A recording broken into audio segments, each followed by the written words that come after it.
당신이 생각하는 하나님은 어떻게 생겼나요? 하나님께서 천지를 창조하셨어요. 인간은 죄인이 되었고 우리들을 위해 아들 예수님을 보내셨죠. 예수님은 우리 죄를 위해 돌아가셨지만 부활하셨어요. 그 예수님을 잘 믿으면 돼요. 난 예수를 믿으니 거짓말해도 구원받을 거야. 성령님은 안 떠나. 죄를 지어도 하나님이 다 이끌어 주실 거야. 지금은 돈이 나도 중요해. 열심히 믿지 뭐. 회개하려면 난 할 일 다 한 거야. 어떤 것도 죽기 전에 그럼 이제 회개기도 한 어떤 번 죄도 하면 회개하면 용서가 돼? 될 거야. 그러니 거짓말쯤이야. 뭐야? 이건 괴물이잖아. 하나님께서 우리에게 주신 성경만이 하나님을 제대로 그릴 수 있습니다.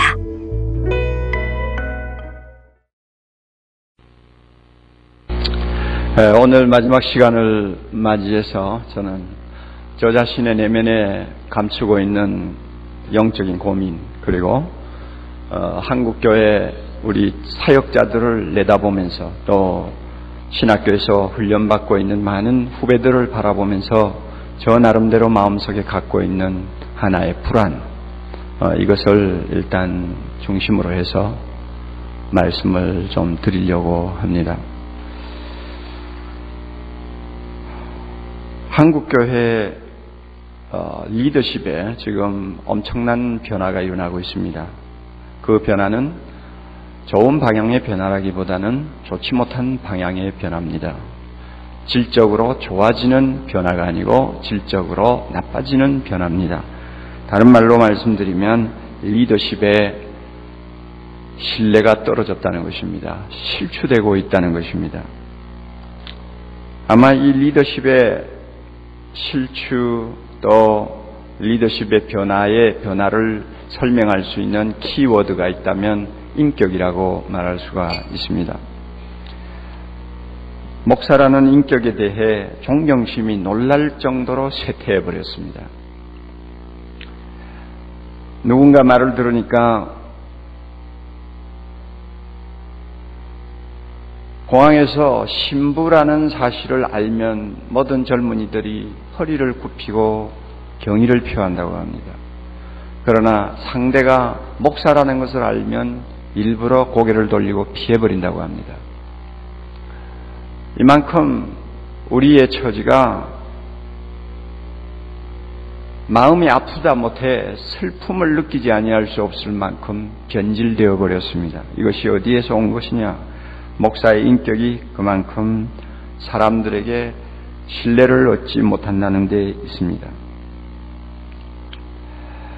저나 여러분이나 자주 느끼겠지만 우리는 너무너무 거룩한 말씀을 날마다 가르쳐야 되고 전해야 되는 참 어떻게 보면 불행한 위치에 있습니다. 주님께서 질그릇에다가 이 보배를 담았다고 그랬는데 아예 좀 금그릇에다 담았으면 이 금그릇도 행복할 거 아니에요. 그런데 질그릇에다가 이 보배를 담았으니 질그릇은 죽을 지경인 거예요. 이걸 못 느끼는 목회자면 그 사람은 약간 좀 어딘가 이상해진 사람이요. 아니면은 너무 은혜 받아가 천사가 됐더니 둘 중에 하나예요.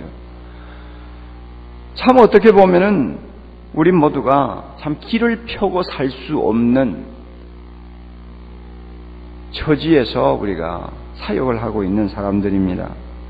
하나님의 말씀을 가르쳐야 합니다. 그렇다면은 우리가 그만큼 거룩한 말씀을 많이 가르치고 입에 담고 날마다 이야기를 해야 되는 처지에 있기 때문에 모든 사람이 우리를 그만큼 믿어주고 존중해주고 또 모든 면에서 따라야 되지 않겠어요? 그런데 실상 그렇지 않아요. 많은 오늘 평신도의 마음속에 있는 설교자에 대한 또 목회자에 대한 이미지는 어떻게 각인이 되어 있느냐? 열심히 가르치면서 자기는 잘 안 지키는 사람, 남은 거룩하게 훈계할 줄 알면서 자기는 훈계를 잘 못하는 사람.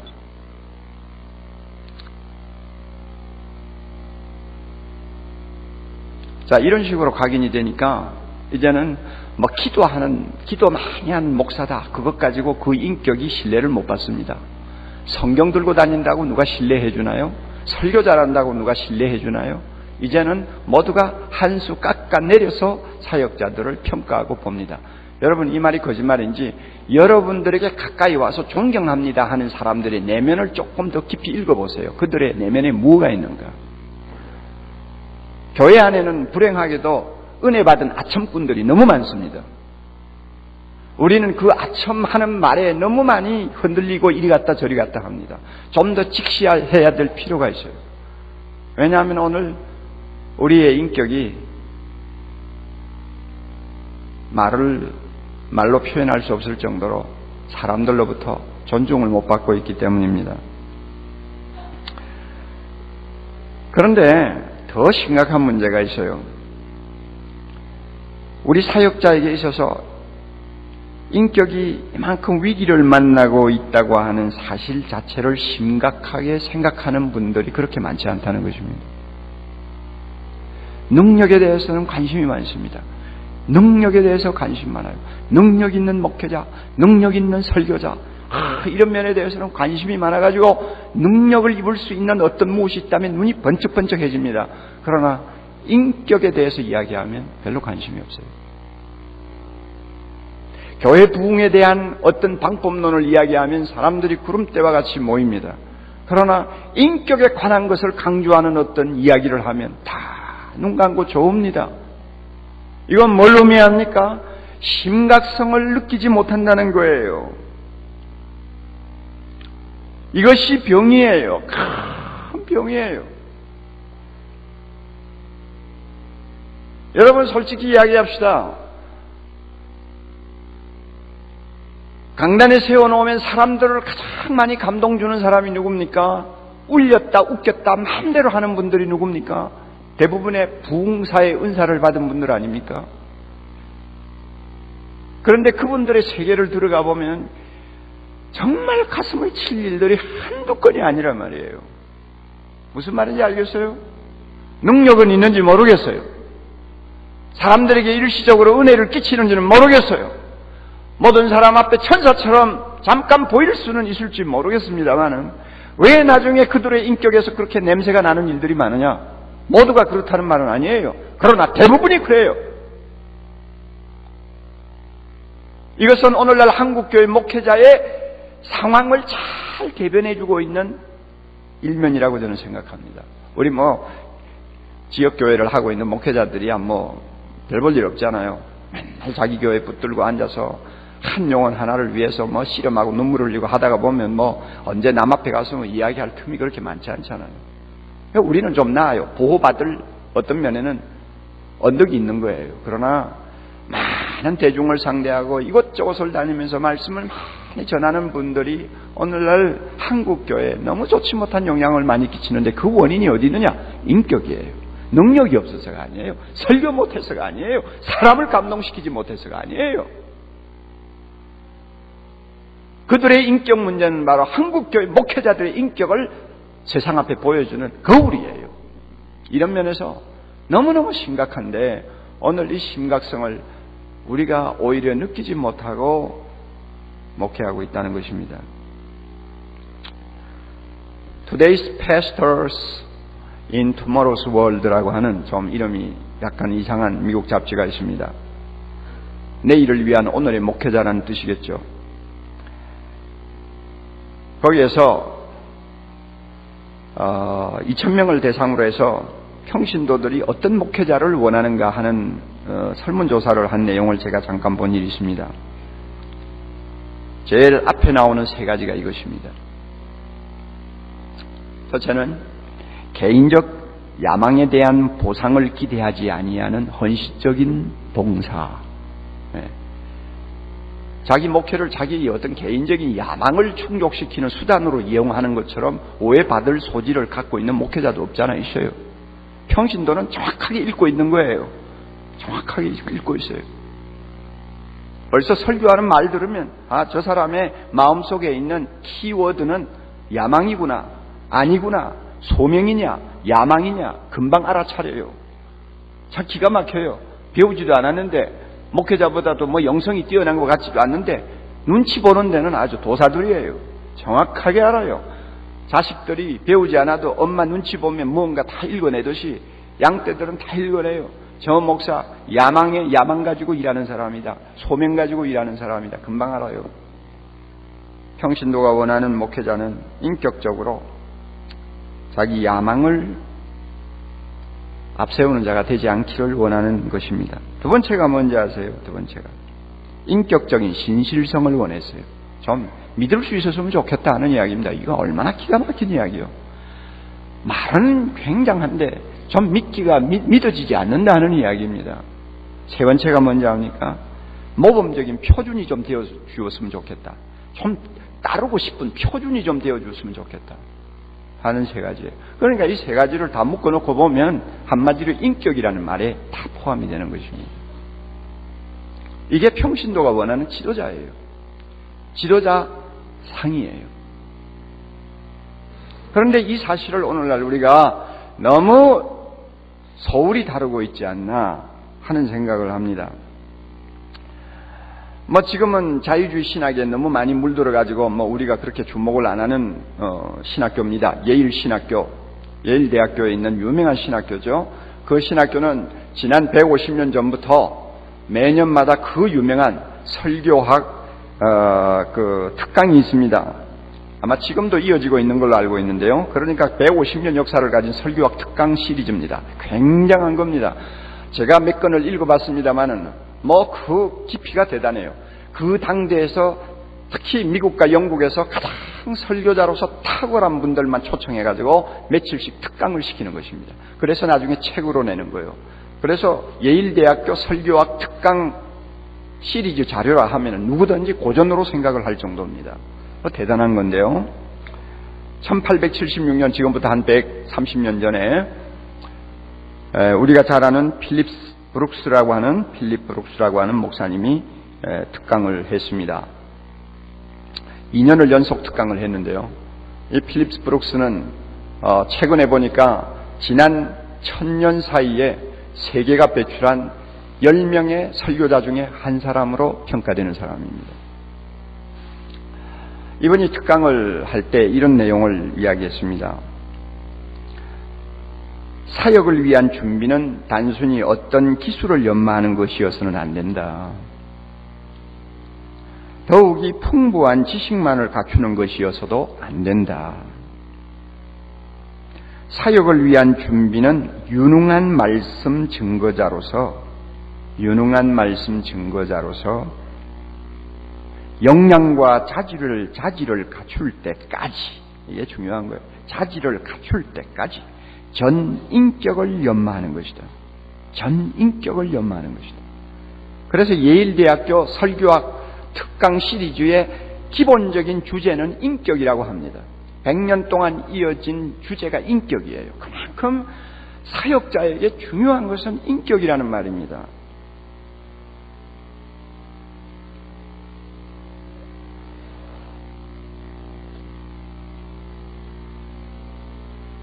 저는 목사로서 부름받은 것을 항상 감격하는 사람입니다. 참 생각할 때마다 빌리그레암이 자주 독백을 했다고 말하듯이 하나님 하필이면 왜 접니까? 저보다도 훌륭한 평신도들 우리 교회 안에도 수백 명이 되는데 수천 명이 되는데 저런 사람 참 목회자로 세우지 않고 왜 나 같은 것을 불렀습니까? 하는 감격이 있어요.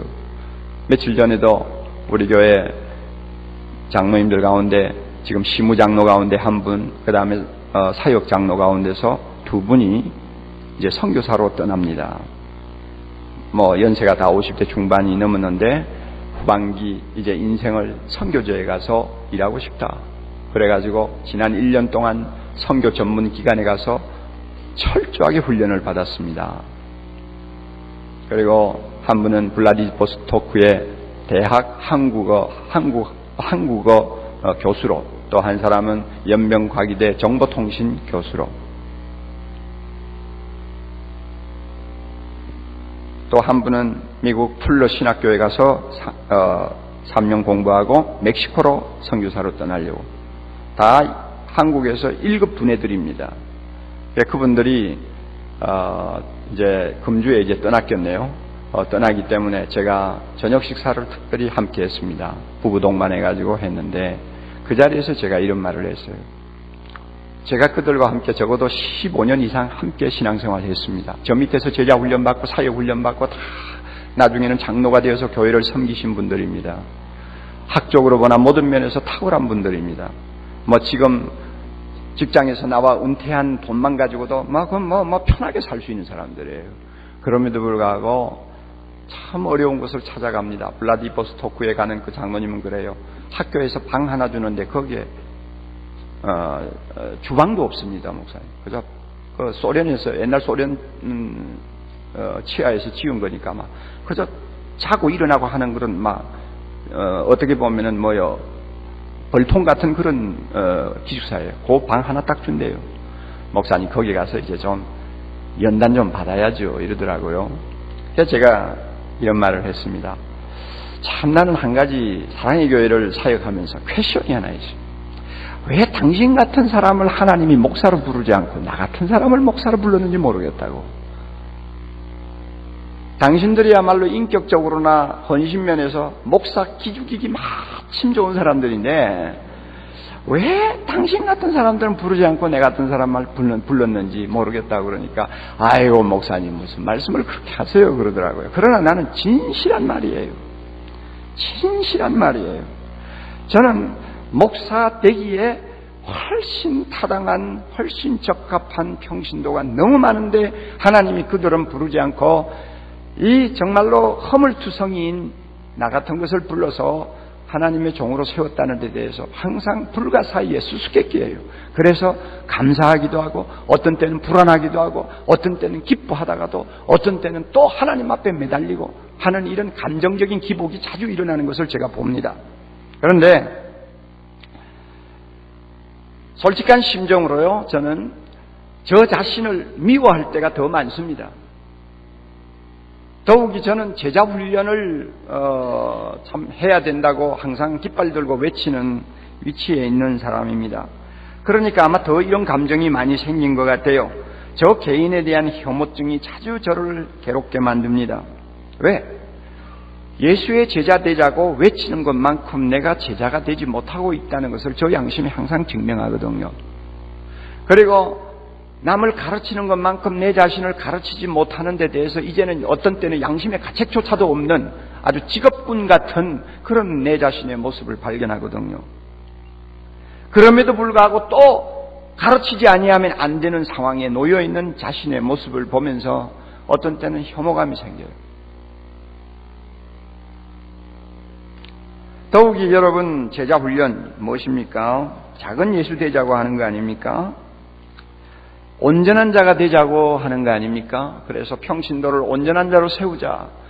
예수 닮아가는 작은 예수를 만들자. 이런 포커스가 항상 제자 훈련에는 강조가 되고 있는데 그렇다면 내가 어느 정도 돼야 되지 않아요?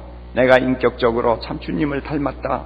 내가 인정하는 것이 아니라 교회가 인정하고 가족이 인정하고 주변의 사람들이 나를 볼 때 인정할 수 있는 어느 수준을 가면서 이런 소리를 좀 하면 좋겠는데 지금까지 나이가 벌써 60이 넘어가도록 저 나름대로 노력은 했습니다만 여전히 별로 달라진 것이 없어 보이는 저의 모습이 어떤 때는 혐오성을 유발시키는 것입니다. 저의 솔직한 고백이에요. 제자훈련에 대해서 처음에 제가 좀 마음을 뜨겁게 가졌던 이유는 따로 있어요. 예수님이 제자를 만들라고 했으니까 그 명령에 복종해서 목회해야 된다. 이 소명감에서 시작했어요. 그리고 평신도를 깨우면 하나님의 교회가 놀라운 능력과 역사를 체험할 수 있다는 확신 때문에 이 일에 열을 올렸어요.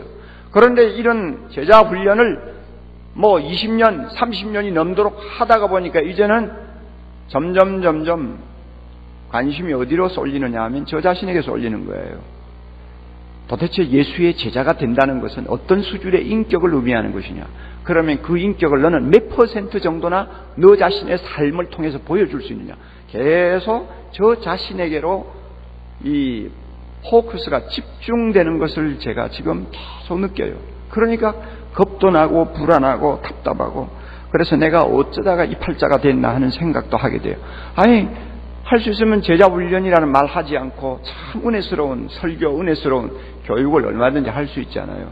그런데 가장 힘든 주제를 가지고 제가 설교할 때가 많고 강의를 해야 될 때가 많다는 이 사실 때문에 저는 항상 부담으로 남아 있습니다. 이게 저의 솔직한 고민이에요. 그러나 이런 고민이 저는 모두가 나쁘다고 생각지 않습니다. 제가 낙천적이 아니어서 그렇다고 보지도 않습니다.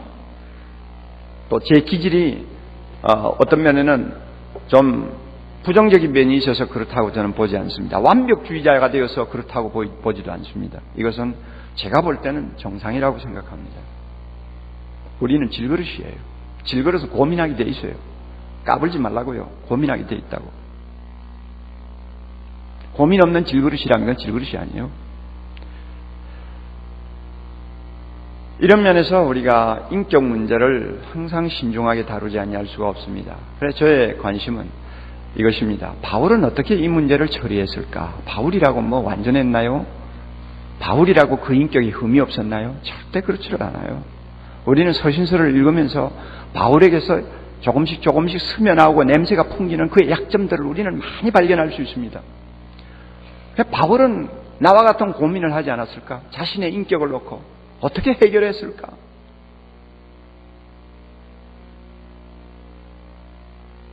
어떻게 이 문제를 해결하면서 그 영혼이 찌들어지지 아니하며 그 영성이 위축되지 아니하며 그 마음의 기쁨을 유지하면서 하나님의 종으로서의 긍지를 가지고 평생을 살았을까? 그 비결이 무엇일까? 이것이 저에게 관심사예요. 그런데 오늘 읽은 이 본문이 정말로 저에게 주는 굉장한 해답이었습니다. 내가 그리스도를 본받는 자 된 것 같이 너희는 나를 본받으라. 내가 그리스도를 본받는 자가 되려고 노력하고 있다. 이거 바울 서신에서 유일하게 나오는 말씀이에요. 다른 데서는 이런 말씀 안 했어요. 나는 그리스도를 본받으려고 한다. 이것이 바로 바울이 자기 내면에 있는 인간적인 고민, 질그로서의 약점, 인격적으로서의 불완전을 극복하는 유일한 방법이었다는 것을 저는 깨닫게 되었습니다. 주님에게 자기 눈을 평생 고정시켜놓고 오직 그분을 닮는 데 정신을 집중하고 살았다는 이야기입니다. 본받는다는 게 쉬운 거예요? 하루아침에 되는 것도 아니잖아요. 어떤 중은 절간에 앉아서 절간 앞에 있는 큰 바위만을 쳐다보고 40년을 살았다고 그러더라고요. 그 바위만을 응시하면서 40년을 살다 보니 나중에는 그 중의 얼굴이 바위처럼 변하더라고 그러더라고요. 여러분, 닮는다는 것이 하루아침에 되는 거 아니잖아요. 참으로 내가 예수님을 닮는다, 예수님을 본받는다. 그렇다면 그 사람은 사시장철 24시간 예수 그리스도를 응시하는 영의 눈이 따로 있었어요. 마치 태양계 행성이 태양을 항상 바라보면서 도는 것처럼 예수 그리스도를 응시하는 그의 마음의 내면에 눈이 있었어요. 그분에게서 눈을 뜨지 않아요. 떼지 않아요. 항상 그분만을 바라보아요. 그리고 그분을 닮으려고 전력 투구했다는 이야기입니다. 그러니까 나중에는 바울이 이런 말까지 했잖아요. 이제는 내가 산 것이 아니요 내 안에 그리스도께서 사신 것이라. 내가 아니요 내가 예수 그리스도라고 하는 이상한 말을 할 정도로 그는 주님을 완전히 자기의 눈에 가득 차도록 놓고 한평생을 살았다는 이야기입니다. 이게 비결이었어요. 자기의 인격의 불완전을 극복하는 비결이었어요. 자기 내면에 들어오는 모든 모순과 번민과 부끄러움을 극복할 수 있는 비결이었어요. 주님만을 바라보았습니다. 이것이 얼마나 어렵다는 거 우리가 좀 압니다. 철저한 자기 부인이 없이는 예수님을 본받는다는 것은 그건 안 되기 때문에 그만큼 예수님을 본받는 자 되었다고 소리칠 정도가 되었으면 철저하게 자기 부인이 가능했다는 이야기입니다. 그런데 제가 보니까 바울은 예수 그리스도를 철저하게 본받겠다고 하는 자기의 그 중심의 목표가 많이 달성이 된 것 같아요. 만족스러울 만큼 자기는 예수님을 닮는 수준으로 그는 나아간 것 같아요. 뭘 보고 하느냐? 그 다음 말씀 때문입니다. 너희는 뭡니까? 나를 본받으라. 이 말씀을 자기가 할 수 있었던 것은 그만큼 주님을 닮아가는 데 있어서 발전했다는 이야기입니다. 그러므로 주님을 점점 닮아가는 자기를 성도들이 눈으로 볼 수 있는 샘플로 내놓은 것입니다. 너희는 나를 봐라. 나처럼 깊은 영안을 가지고 예수 그리스도를 주목하지 못하는 약점이 너희들에게 있을 것이다. 그러나 염려하지 마라. 내가 보이지 않는 예수를 보여주마. 너희들은 나를 보아라. 나를 보고 내가 하는 대로 따라하라. 그는 자신 있게 그렇게 말할 수 있었어요. 그의 글들을 좀 보면 고린도전서 4장 16절에는 너희는 나를 본받는 자되라 그랬는데 그렇게 말하는 배경이 뭐냐면 복음을 증거하기 위해서 바울은 낮은 자리, 정말로 낮은 자리, 세상의 더러운 것과 만물의 찢기가 되는 자리까지 떨어지면서 자기를 완전히 비우고 한 생명을 구원하는 데 헌신하는 자신의 모습을 제자들에게 그 성도들에게 보여주면서 너희는 나를 본받으라 그렇게 말씀합니다. 그러면 바울이 세상의 만물의 찢기와 같은 자리까지 떨어지면서 그 모든 수모와 수치를 감수하면서 한 영혼을 구원하려고 전신전력하는 그 자기의 모습 어디서 배운 것입니까? 누구한테 배운 것입니까? 바로 예수 그리스도에게서 배운 거예요. 날마다 응시하고 날마다 바라보는 그분을 닮으려고 하다가 보니까 예수님처럼 그렇게 하는 거예요. 그러니까 너희는 나를 본받으라. 얼마나 부러운 사람인지 모릅니다. 고린도전서 11장 1절 오늘 읽은 본문 내용의 배경도 뭡니까? 많은 사람의 유익을 위해서 자기 유익을 포기하는 자기의 인격, 자기의 모습을 교인들에게 내놓은 것입니다. 한 영혼을 구원할 수 있다면 나 자신을 기쁘게 하고 나 자신의 유익을 취할 수 있는 모든 것들을 포기한다. 그리고 그 영혼을 구원하기 위해 희생하겠다. 이런 나를 본받으라는 것입니다. 그러면 이런 바울의 모습을 그는 어디서 배웠을까요? 어디서 터득했을까요? 바로 날마다 본받기를 사모하고 눈을 떼지 않고 바라보는 예수님한테서 배운 거예요. 바로 예수님이 그런 분이었잖아요. 자기 유익을 구하지 아니하고 철저하게 자기를 희생해서 썩는 미랄이 되는 주님의 그 삶과 인격을 통해 자기가 그것을 전수한 거예요. 그러니까 그대로 가는 거예요. 그리고 교인들을 보고 나를 본받으라고 말하는 것입니다.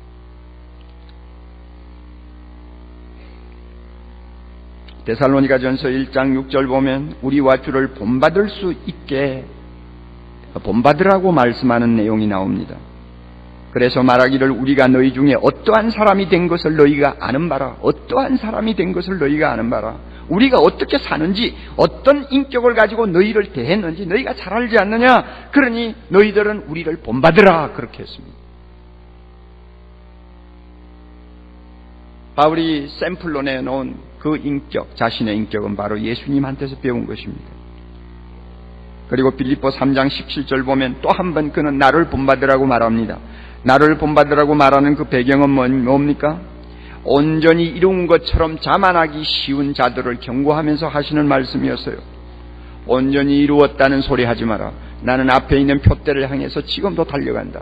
마지막 상을 얻기까지 아직도 얻지 못한 자처럼 뒤를 돌아볼 틈도 없이 앞만 향해서 달려간다. 나를 보고 너희는 본받으라 이것입니다.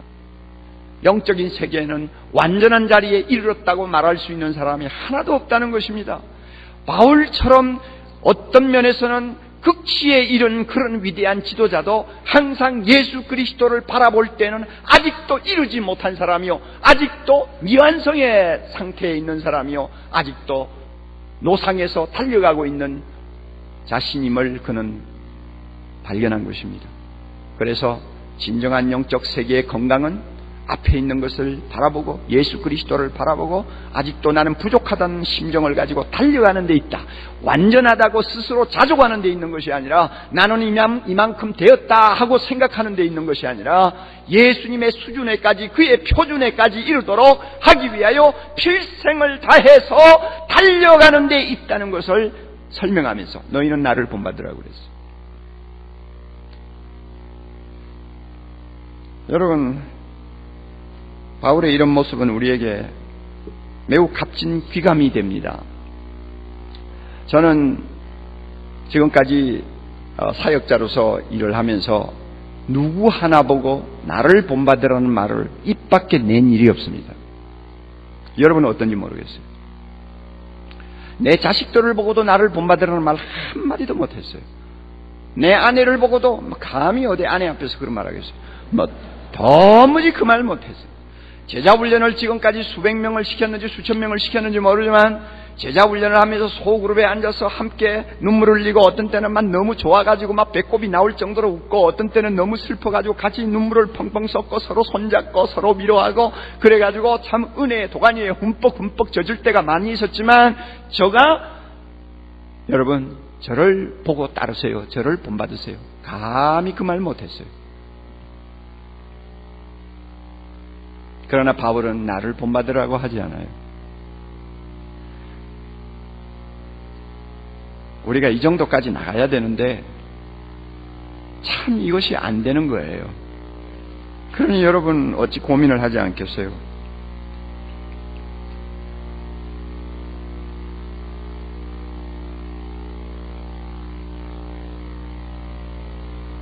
여러분 그런데요, 우리는 사역자로서 우리 자신의 고민을 지금 이야기하고 있습니다만 참 우리 자신으로 하여금 정말 기가 죽어버릴 수밖에 없게 되는 사실이 하나 있어요.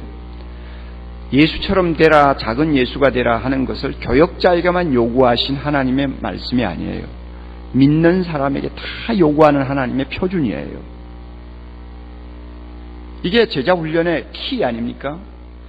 감사하게도 요즘에는 이런 사실을 강조하는 참 훌륭한 분들의 책들이 많이 소개돼서 저 자신도 많은 도전을 받고 있습니다. 우리 장로교에서는 예수처럼 되고 예수처럼 변하는 것은 영화에 해당되는 것이기 때문에 그것은 종말론적으로 해석해야 된다. 그래서 저 세상에 갔을 때 우리는 주님과 같이 될 것이니까 세상에서 너무 그런 면을 강조하는 것은 잘못하면은 율법주의나 아니면 신비주의에 빠지기 쉽다. 뭐 이런 식으로 생각하는 밑바닥이 있어요. 그래서 지금까지 장로교 특별히 우리 교단의 배경을 보면 이런 예수를 담는다 하는 점에 대해서 강조를 많이 못했어요. 성화의 그 점진성은 신학적으로 이야기를 하지만은 그 점진이라는 것을 하나의 이론적으로만 생각을 했지 우리의 인격과 삶이 점점 주님을 닮아가는 경지로 들어가야 된다고 하는 실제적인 면을 강조하지 못했어요. 그러다가 보니까 우리는 모두 인간인데 하는 변명을 가지고 적당한 것을 다 눈 감아주는 현실주의에 우리는 모두가 곤두박질을 치고 말았어요. 이것이 오늘날 우리 한국교회 교역자들의 세계에 냄새가 진동하는 이유 중에 하나입니다. 예수 믿는 사람들에게 다 요구하는 표준이에요. 예수처럼 되라. 교역자에게만 요구하는 거 아니에요. 여러분도 다 책을 읽어보셨잖아요.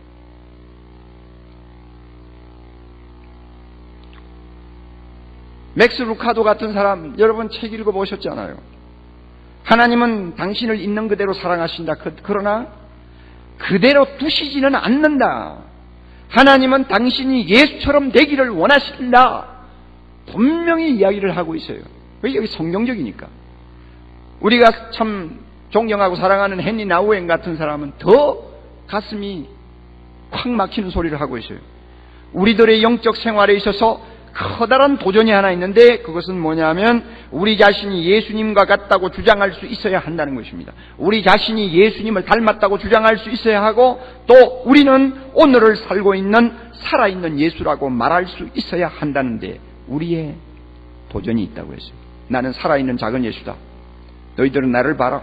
할 정도로 우리가 높은 수준을 유지해야 된다는 거예요. 하나님이 이걸 원한다는 것입니다. 그래서 그는 말합니다. 진정한 구원은 그리스도가 되는 것이다. 진정한 구원은 우리가 예수 그리스도가 되는 것이다. 종말론적으로 말하는 거 아니에요. 현실적으로 말하는 것입니다. 산상수훈에 보면 예수 그리스도께서 말씀합니다. 우리가 가장 부담스러워하고 참 실천하기 어려운 부분 있죠. 원수 사랑하는 거, 그것은 고작 두고 이웃도 제대로 사랑하지 못하고 가족도 사랑하지 못해서 고민하는 우리가 아닙니까? 그럼에도 불구하고 원수까지 사랑하라고 하면서 주님이 주신 유명한 말씀 있잖아요. 너희 하나님이 너희 아버지의 온전하신 것 같이 너희도 온전하라. 주님의 요구예요. 이게 표준이에요. 온전이라는 것은 제자라는 말입니다. 온전함이라는 것은 작은 예수라는 말입니다. 그 수준을 하나님이 요구하시는 거예요.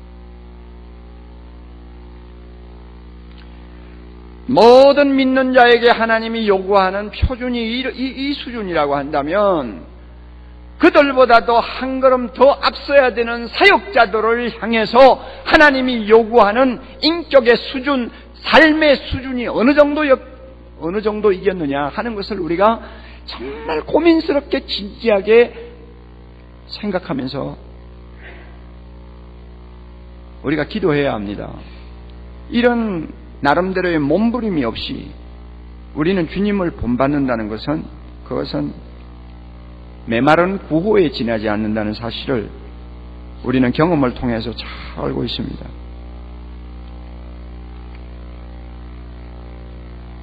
여러분, 이런 메시지 들으면 굉장히 부담스럽죠. 그러나 이제 우리 교회를 갱신하자고 하는 타이틀을 걸고 우리가 이렇게 모인 사람들이요, 이제 마지막 시간이에요. 표준을 다시 한번 정확하게 확인하실 필요가 있어요. 우리가 지금 무엇을 추구하고 있고 우리가 응시하는 정점이 어디라는 것을 정확하게 확인하고 돌아가셔야 돼요. 그거 안 되면 갱신? 무슨 갱신이요? 찰스 콜슨을 여러분이 잘 아시죠? Born Again이라고 하는 유명한 책을 쓰시고 교도선교회의 아주 프론티어가 되어서 많은 영향력을 끼치고 있고 그의 책들은 엄청난 독자를 확보하고 있는 모든 면에서 갖추어진 위대한 기독교 지도자입니다. 그 찰스 콜슨이 교도선교회의 사역자, 자기와 함께 일하는 교도소 사역자들을 앞에 놓고 이런 질문을 했어요. 우리가 어떻게 하면 우리 앞에 놓여있는 이 사명을 잘 감당할 수 있을까요?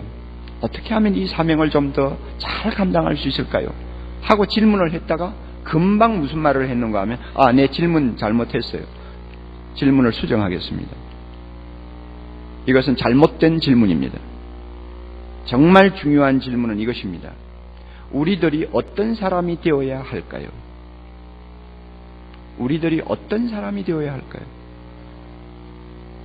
우리가 어떻게 하면 우리의 사명을 다할 수 있을까요? 그게 정확한 질문이 아니고 진짜 물어야 해야 될 질문은 우리가 어떤 사람이 되어야 할까요?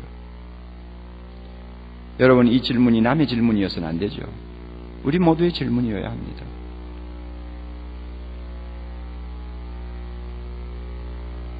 척 스윈돌 목사님을 잘 아시죠? 달라스 신학교 지금 총장으로 있는 스윈돌 목사님은 자기와 함께 일하는 부교역자들 또 사역자들과 함께 늘 확인하는 가이드라인을 하나 갖고 있다고 합니다. 지침이죠.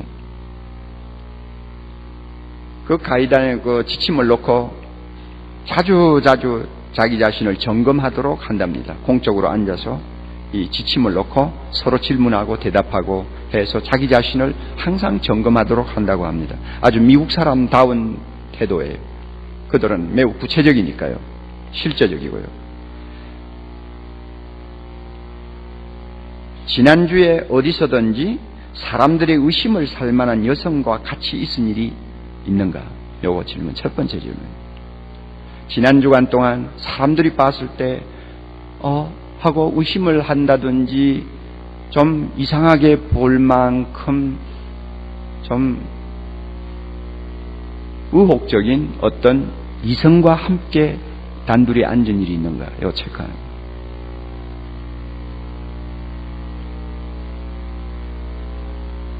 그 다음에 또 하나. 금전 거래를 정직하지 못하게 한 적이 있는가? 금전 거래가 희미하다든지 정직하지 못하다든지 그런 일이 있는가? 또 하나. 노골적인 성적인 자료를 포르노 같은 성적인 자료를 탐닉한 적이 있는가? 그 다음에 성경 공부와 기도에 적절한 시간을 보냈는가? 제 생각에는 이게 제일 앞에 나와야 될 것 같은데 저 뒤로 밀어놨어요. 그 이유가 있겠죠. 그 다음에 또 하나, 가정에 우선적으로 시간을 할애하는가? 가정을 등한히 하지 않고 가정을 위해서도 역할을, 책임을 다하고 있는가 하는 말이에요. 그 다음에 또 하나, 소명에 따른 요구에 잘 응하고 있는가? 소명에 따라서 필요하다고 하는 사역에 잘 헌신하고 있는가 하는 말입니다. 그 다음에 제일 마지막으로 나 자신에게 거짓으로 대답하지는 않았는가. 지금 한 가지 질문 하나하나에 대한 대답이 자신의 양심으로 비추어 볼 때 거짓말이 아닌가 하는 이야기입니다. 여러분 참 대단하다고 저는 생각합니다. 저는 우리 부교육자 100명이 넘습니다만은 이 100명 넘는 부교육자들을 앉혀놓고 한 번씩 가다가 이런 데이터를 가지고 점검한 일이 한 번도 없어요. 그런데 왜 척수인들이 사람이 모자라서 그렇습니까? 아니면 여러 가지 허물이 너무 많아가지고 양심이 가책이 돼서 이런 짓을 합니까? 아니에요. 우리 사역자들이 추구해야 될 인격의 표준이 워낙 높기 때문에 만에 하나라도 잘못되어가지고 하나님의 거룩한 일을 망치든지 아니면 주의 이름을 욕되게 하든지 거룩한 교회를 비난의 대상으로 만들지 않도록 하기 위해서 최소한의 점검 작업을 하는 것이죠. 만약에 우리가 이런 질문을 가지고 날마다 X냐 O냐 하고 표하라고 한다면 여러분 우리가 어느 정도로 대답을 할 수 있을까요?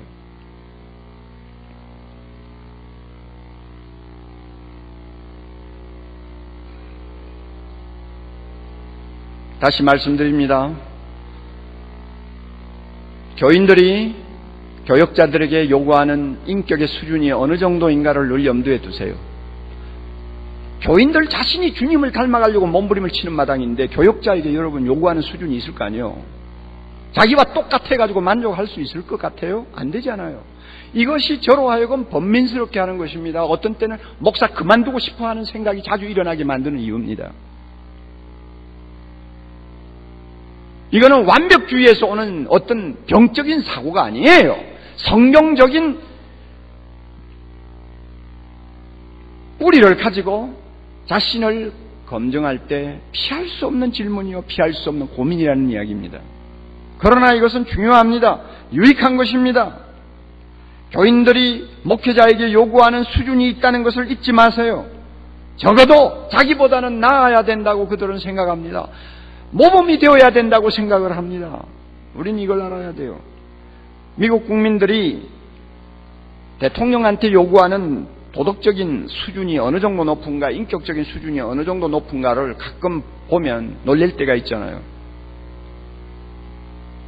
클린턴이 그렇게 개망나니 짓을 했는데도 그저 적당하게 용납을 하고 넘어가는 것을 보아도 참 굉장하다고 느끼는데, 또 그 반면에 그들이 대통령 될 사람에게 엄청난 수준을 요구하는 것도 우리는 보게 되고 또 놀라게 됩니다. 조은혜가 지난번 대통령 선거 때 있었지 않습니까? 미국 역사상 참 가장 치열한 선거전이었다고 말할 수 있을 만큼 고어와 부시가 박빙의 표차를 가지고 승부를 가르는 혈투였어요. 처음에는 인기투표에서 고어가 얼마간 앞섰어요. 우리가 잘 아는 바와 같이 앞섰는데 막판에 접어들면서 부시가 점점 전세를 역전시키기 시작했어요. 그래서 엎치락뒤치락 하는 일이 한동안 계속됐어요. 이제 선거 막판에 두 사람이 텔레비 토론을 했습니다. 토론을 했을 때 그 평가가 어떻게 나왔습니까? 고어가 훨씬 잘한다. 고어가 훨씬 잘한다. 똑똑하다. 이렇게 평가하는 사람들이 많았습니다. 그래서 고어 쪽에 인기가 넘어갔어요. 그럼에도 불구하고 나중에 지지도를 조사해 보니까 부시가 앞서는 거예요. 기자들이 이상하다고 생각했습니다. 왜 TV 토론에서 고어가 훨씬 잘했다고 평가를 하면서 지지할 때는 부시 쪽으로 가느냐 말이에요. 그 이유가 어디 있느냐? 저 기자가 분석해서 써놓은 글이 있어요. 대답은 간단합니다. 고어보다도 부시가 인격적으로 더 신뢰가 간다는 것입니다. 부시가 고어에 비해서 훨씬 더 정직한 지도자가 될 수 있다는 신뢰가 간다는 것입니다. 67%의 사람이 그렇게 대답했어요. 두 사람 보면 똑똑하기는 고어가 똑똑해. 그러나 신뢰는 부시 쪽이 훨씬 낫다. 그럼 왜 고어를 그렇게 보느냐 하는 데 대해서 국민들의 대답은 이것입니다. 고어는 대통령이 되기 위해서라면 무슨 말이라도 서슴지 않고 할 수 있는 사람. 이렇게 딱 이미지가 박힌 거예요. 대통령이 될 수만 있다면 무슨 말이라도 서슴지 않고 할 수 있는 사람으로 그들은 본 것입니다. 그렇게 보는 사람이 10 중에 6명이나 됐어요. 고호의 말이 굉장히 화려합니다. 그리고 고호는 평생에 자기도 모르게 좀 과장하는 습관이 그의 몸에 배어 있었다고 합니다. 그래서 상당히 표현이 화려해요. 그래서 사람들을 감동시킬 수는 있어요. 그러나 정말 저 말을 믿어야 될 것이냐 안 믿어야 될 것이냐 하고 물을 때는 그것은 또 하나의 다른 문제를 야기시킨 것입니다. 가만히 보니 약간 말 주변도 없어 보이는, 또 좀 약간 좀 배운 데가 좀 부족한 것 같이 보이는 부시족이 대통령이 되면 훨씬 더 진실한 지도자가 될 수 있겠다 하는 확신을 국민들이 하게 된 것입니다. 여러분, 이것은 우리에게 시사하는 바가 참 많습니다. 세상에서 더럽고 냄새나는 데가 정치판인데, 정치판에 대통령이 되는 데에도 국민들이 그 정도의 어떤 표준을 요구하고 있어요. 그렇다면 날마다 거룩한 하나님의 말씀만을 가르치고 외치는 자리에 있는 사역자들에게 교인들이 요구하는 표준이 어느 정도일까요? 또 세상 사람들이 기대하는 표준이 무엇일까요?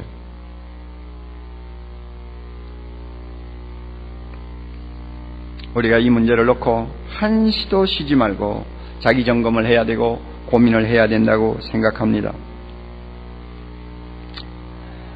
저는 이번 수련회 참석해서 참 행복합니다. 시간마다 귀한 종들을 세우시고 참 우리에게 필요한 은혜를 폭포수같이 쏟아주시고, 여러분들도 참 말씀을 듣는 시간이나 기도하는 시간에 진지하게 임하는 모습을 볼 때 참으로 이 한국교회에 아직도 소망이 있다고 하는 생각을 갖게 되었고, 우리 모두가 힘을 합하면 못할 일이 없겠구나, 하나님께서 놀라운 일을 앞으로 하실지도 모르겠다고 하는 기대감을 저 자신이 갖는 것도 사실입니다.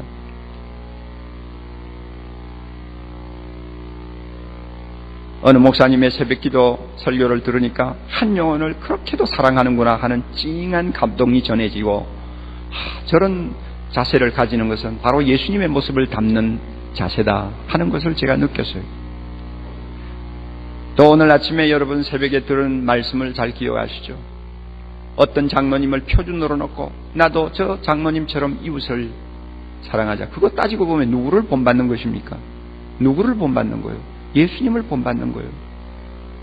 조금이라도 더 주님을 닮아가고자 하는 그 몸부림이 그 교역자의 말에서 배어 나오지 않아요? 저는 그런 모습을 보면서 저 자신을 다시 돌아보게 되고, 나도 저렇게 해야 되겠다 하는 참 각오를 또 한 번 하게 됩니다. 또 저녁 집회를 맡은 정 목사님 설교를 여러분이 들으면서 많은 것을 생각했을 거예요. 예수님 때문에 참 행복한 목회자 한 분을 우리가 보는 것처럼 우리는 느꼈어요. 예수님으로 인해서 그렇게 행복할 수 있다면 그 내면에는 몸부림이 있는 것입니다. 좀 더 가까이 주님 앞에, 좀 더 주님을 닮아, 좀 더 주님이 기뻐하는 사람으로 자기 자신을 계속 채찍질하는 자기 나름대로의 고민과 몸부림이 그 배후에 서려 있다는 것을 여러분이 느낄 수 있잖아요. 저는 그 설교를 들으면서 저에게 하나님의 음성이 있었어요. 너 제자훈련 목회를 늘 외치는 사람인데 하나 내가 물어보겠다. 너는 나를 얼마만큼 아냐? 너는 나를 얼마만큼 알고 그러냐? 이상하게 자꾸 음성이 떠나지를 않아요. 지금도 안 떠나요. 너 자꾸 예수님 닮으라고 하는데 너 나를 얼마만큼 알고 있니? 도대체 얼마만큼 알고 있는 거예요?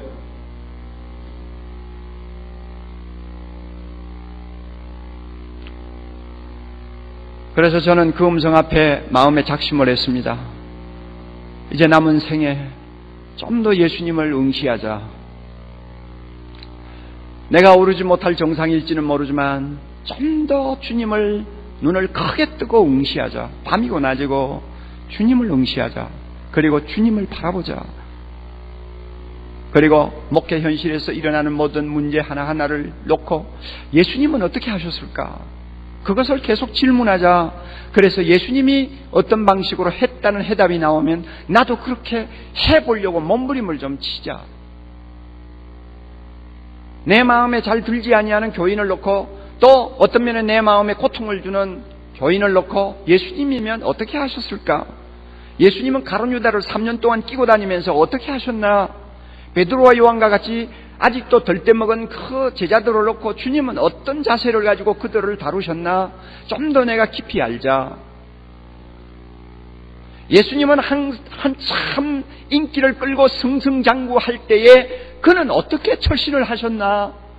주님을 좀 더 내가 응시하고 좀 더 깊이 바라보면 주님이 하신 그 언동을 통해서 내가 닮아야 될 중요한 핵심이 있는 것을 압니다. 나는 좀 더 주목해야 되겠다. 주님은 사람들로부터 인기를 잃어버리고 저 밑바닥까지 추락할 때 어떻게 하셨나?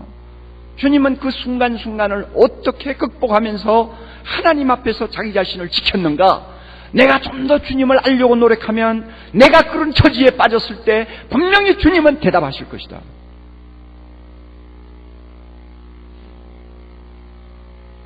세상에서 멸시받고 사람 대우받지 못한 사람이 교회에 들어와가지고 뭔가 실오락이라도 잡으려고 몸부림칠 때 그 사람 하나에 대한 관심도 예수님은 어떠하셨나? 주님은 사람 대우받지 못한 여자 하나를 어떻게 다루셨나? 병으로 인해서 인생을 완전히 포기한 사람들을 하나하나 놓고 주님은 어떤 심령을 가지고 그들을 찾아가셨는가? 나는 거기서 배워야 되는 거예요. 좀 더 배워야 돼요. 좀 더 배워야 돼요. 좀 더 배우고 좀 더 몸부림을 칠 때 우리는 예수님을 닮아갈 수가 있어요. 이거 포기하면 우리는 사역자로서 생명이 끝나는 것입니다. 우리는 직업군이요. 먹고 살기 위해서 목사 일하는 사람이요. 다른 것 할 수 있는 다른 할 수 있는 일이 별로 없으니까 할 수 없이 붙들고 있는 사람이 지나지 아니할지 몰라요. 그러나 예수 그리스도를 초점으로 맞추고 난 이렇게 해야 되겠다. 주여, 내가 안고 있는 이 문제를 주님은 어떻게 하셨습니까? 항상 이렇게 물으면서 주님을 닮아가려고 할 때 우리는 나도 모르게 모든 성도들이 본받을 수 있는 하나의 모범이 될 수 있다고 저는 믿습니다. 여러분, 이런 좀 몸부림 우리 모두가 함께 할 수 있기를 바랍니다. 표준을 낮추지 마세요. 우리의 표준은 예수 그리스도입니다. 그는 완전한 자입니다. 하나님이십니다. 비록 그 표준이 너무 완전해서 우리 모두에게는 너무나 부담스럽지만 그러나 표준을 낮추지 마세요. 대청봉을 오르려고 준비하는 사람하고 에베레스트를 오르려고 준비하는 사람은 그 자세가 벌써 달라요. 생각이 달라요. 모든 것이 틀려요. 보는 눈이 달라요. 왜? 오르려고 하는 정상이 너무나 다르니까. 예수 그리스도를 닮고 그분처럼 살겠다고 하는 정상을, 표준을 정해놓고 사는 사람은 다른 사람과 구별될 수밖에 없어요. 사랑하는 동역자 여러분, 이 표준을 낮추지 맙시다. 아무리 힘이 들어도 낮추지 맙시다. 절대 포기하지 맙시다. 절대 포기하지 맙시다. 그럴 때 우리는 주님이 칭찬하시는 종이 될 수가 있습니다. 그리고 우리가 이와 같이 집요하게 고집스럽게 주님만을 응시하고 주님만을 본받으려고 하는 이 자세가 결국 우리 사역의 영광이 되고 우리 사역의 능력이 됨을 믿으시기 바랍니다. 이 능력을 우리가 갖고 있는 이상 어떤 문제도 겁나는 거 없어요. 세상이 아무리 악해져도 겁날 거 없어요. 세상이 종말을 향해서 달려가면서 하나님을 대적하는 세력들이 구름대와 같이 일어난다고 해서 우리가 위축될 필요가 없어요. 예수 그리스도는 승리자입니다. 예수 그리스도 그분 앞에서는 모든 것이 이미 해결된 상황이에요. 1000년 전에도 세상은 여전히 악했어요. 2000년 전에도 세상은 여전히 음란했어요. 똑같아요. 우리는 금방 세상이 나빠지고 잘못된 것처럼 호들갑 떨 필요가 없어요. 세상은 항상 똑같았어요. 예수 그리스도 앞에는 세상이 얼마나 악하냐, 그것은 문제가 되지 않아요. 문제는 주님의 손에 쓰임받는 우리가 어느 정도 수준이냐가 문제예요.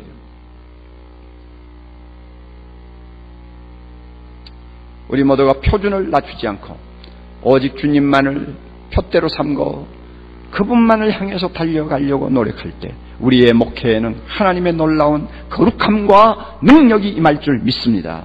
그리고 우리 자신 모두가 서로 쳐다볼 때마다 자랑스러운 동력자가 될 수 있을 줄 믿습니다. 여러분 부탁드립니다. 우리 한국교회 목회자들은 모였을 때는 뜨겁습니다. 기도할 때도 뜨겁습니다.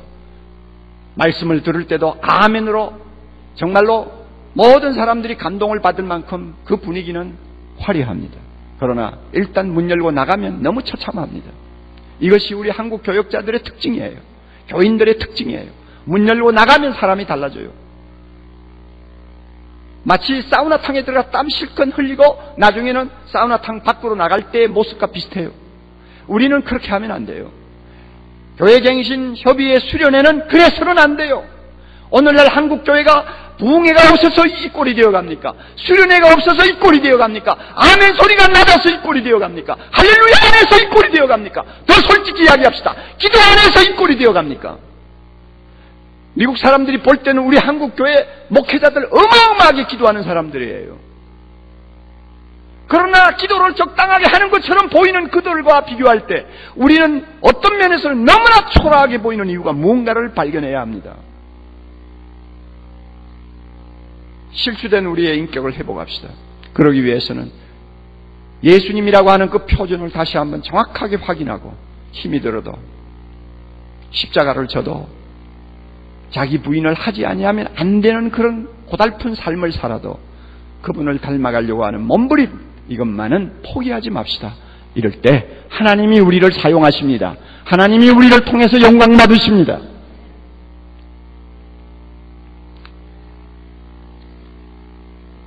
마지막 시간이니까 우리 한국교회를 가슴에 안고 부흥이라고 하는 고영원 씨의 찬양을 좀 함께 불렀으면 좋겠습니다.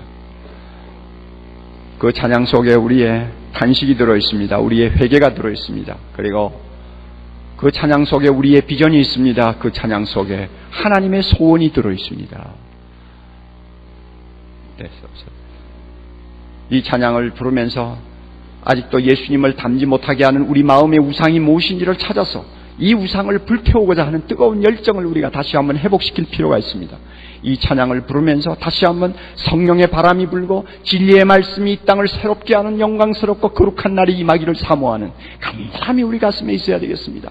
이와 같은 부흥을 막는 어떤 악의 요소가 내 인격에 있습니까? 내 숨은 삶에 있습니까? 내 교회 안에 있습니까? 주여 가르쳐 주옵소서. 그것이 무엇인지 가르쳐 주시면 주님 앞에 회개하고 바로 서겠습니다 하는 내면의 결단, 숨은 결단이 우리에게 있어야 되겠습니다. 우리 다 같이 그 자리에 일어나셔서 부흥 함께 부릅니다.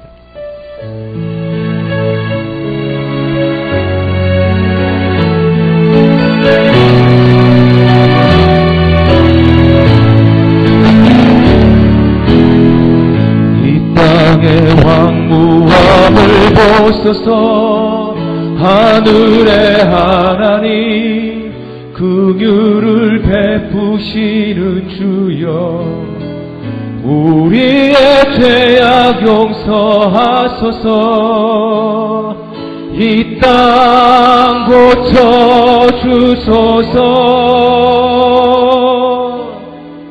이제 우리 모두 하나 되어 이 땅에 무너진 기초를 다시 쌓을 때 우리의 우상들을 태우신 성령의 불 임하소서. 부흥의 불길 타오르게 하소서. 진리의 말씀 이 땅 새롭게 하소서. 은혜의 강물 흐르게 하소서. 성령의 바람 이제 불어와 주의 영광 가득함 새날 주소서. 주의 영광 이 땅에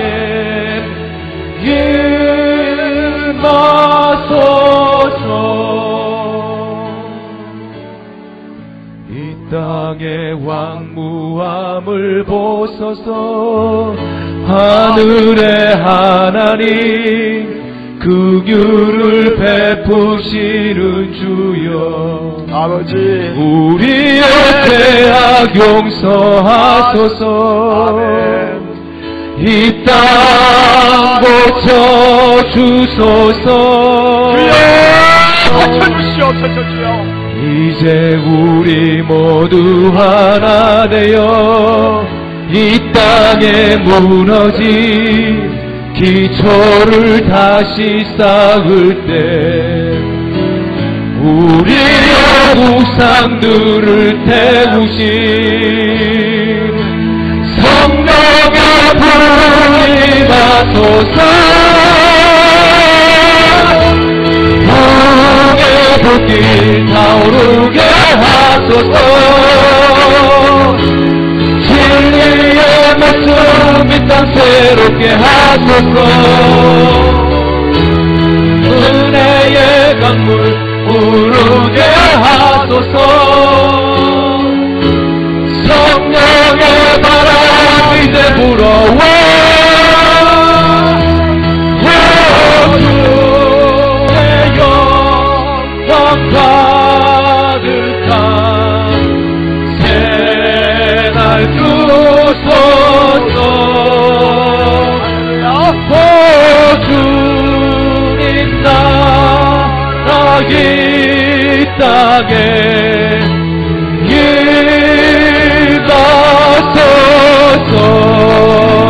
임하소서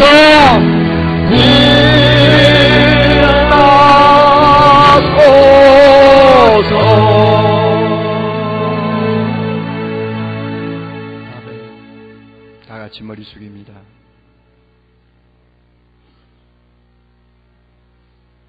우리는 이번에 참석해서 첫 시간에 목회자의 자기 성찰이 왜 중요한가를 우리가 들었습니다. 한 가지 한 가지들 모두를 다 우리 마음에 담고 깊이 다시 한번 되새기면서 성령의 음성을 들어야 합니다. 그 첫 시간의 메시지가 이틀 동안의 모든 메시지의 주제가 되었습니다. 첫날 새벽에 우리가 세 가지 소리에 대해서 설교 들었죠. 그 설교자를 통해서 한 영혼을 사랑하는 뜨거운 감정을 우리가 느꼈죠. 배우고 돌아가야 합니다. 소명이 뭡니까? 나는 소명자입니까? 다시 한번 질문하고 대답받고 돌아가야 합니다. 분명한 대답을 가지고 돌아가야 합니다. 그리고 여러분, 행복한 목회자가 되기 위해서 우리가 어떠해야 될 것인가를 참 깊이 있는 말씀을 통해서 들었습니다. 충분할 때까지 기도해야 합니다. 우리의 문제에 대한 정확한 대답을 얻을 때까지 주님 앞에 엎드려야 됩니다.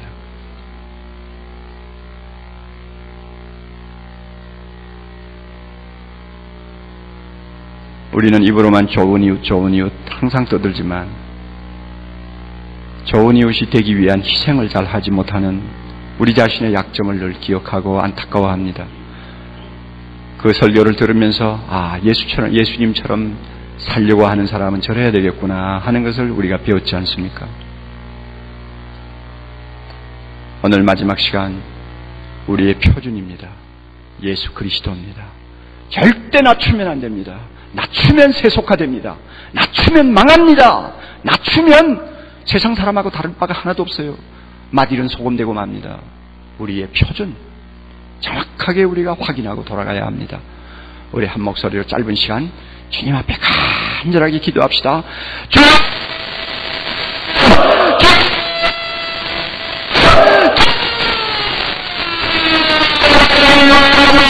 우리 모두에게 다시 한번 은혜로운 물부터 부어주셔서 마지막 시간입니다. 우리의 심령 하나하나가 다시 세워져 돌아가게 하옵소서.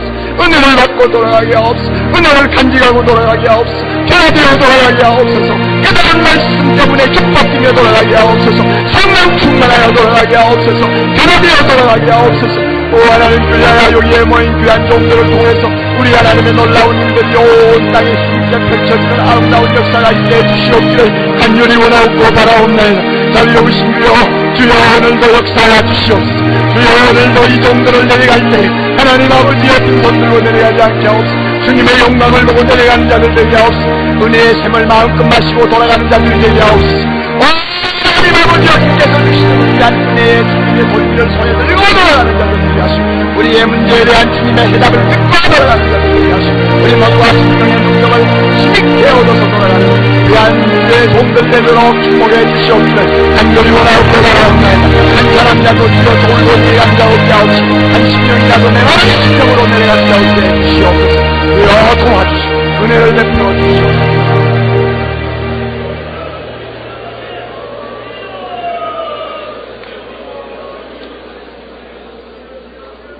은혜의 주님이시여, 이번 수양에 우리 하나님께서 축복해 주신 것을 감사합니다.